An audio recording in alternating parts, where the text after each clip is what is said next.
piece, and I'm going to do a trigger warning because it is about sexual assault. Okay. Let me turn to the page because my mind doesn't go with my age sometime, or maybe it actually does go with my age. This is called Loving Baby Girl.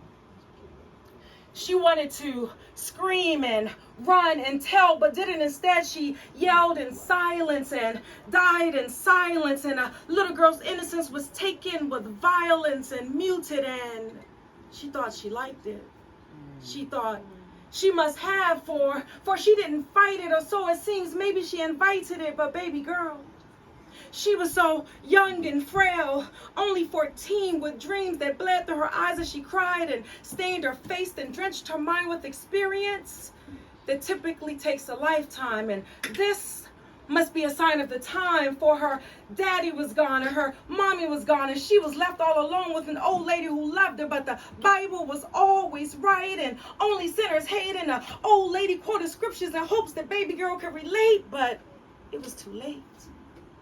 She'd gone astray and begun to play with little boys and miscarried the child that uncle had given in jest or incest, but nevertheless, she chose to digress.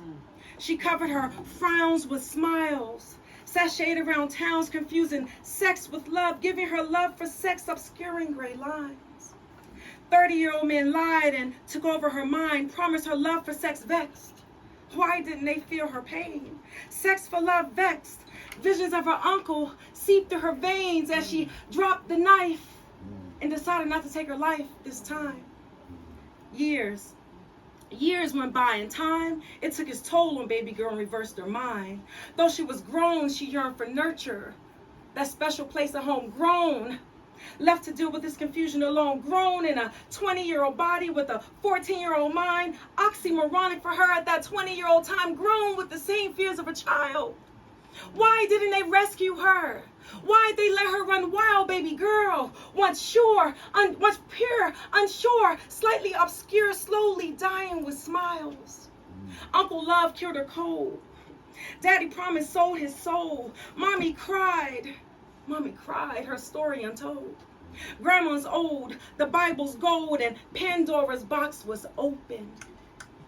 Snatched, detached, stolen, snatched, detached, stripped, ripped, and baby girl, she angry that she could never get a grip of this unnatural, ancestral shit that society dismisses as dysfunctional family affairs. Let me reiterate. She angry that she can never get a grip of this unnatural, ancestral shit that society dismisses as just dysfunctional family affairs.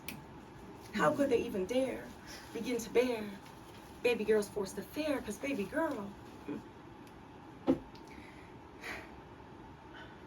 she was only 14, with dreams that bled through her eyes as she cried and stained her face and drenched her mind with experience that typically takes a lifetime. And this has got to be a sign of the times, baby girl. So the thing about that piece, y'all, is so crazy and it's so unfortunate how it is so relevant today.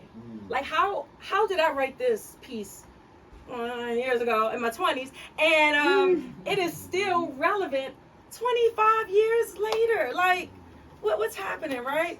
Anyway, it's getting worse, and it's kind of like we just keep keeping secrets, if that doesn't go together, but we just keep these secrets. And my only thing in life is if I can tell young girls, like, speak up, you know, and boys and men, like, speak up and protect. Okay, sorry, I go hard for that. So all right, okay. You're doing great, my name.